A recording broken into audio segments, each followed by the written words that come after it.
tulala pa nga ako dyan.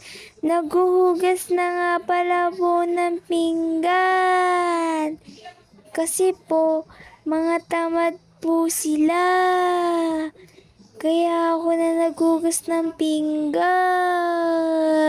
Opo, kung ano-ano pa nga po yung pinagsasabi ko dyan. Naiinis po ako.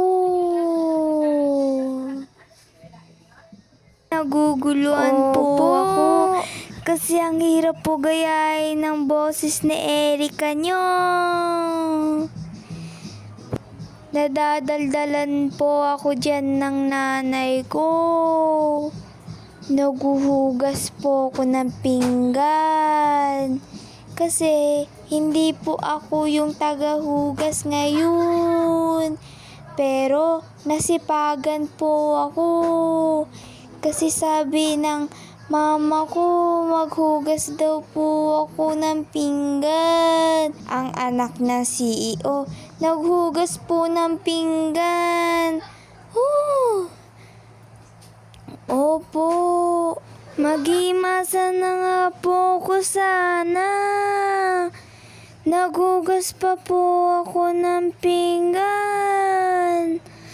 Opo, yung dating gusto nyo po mag-vlog, ngayon ayaw ko na po. Napilitan lang po ako. Yan na po, nag-ayos na po ako ng lababo dyan. Kasi po, magbabanlaw na po ako.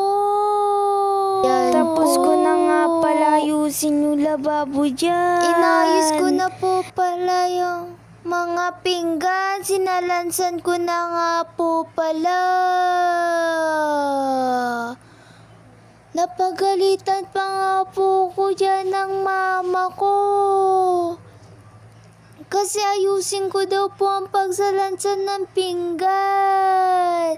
Natumba na nga po pala dyan yung takip ng kawali.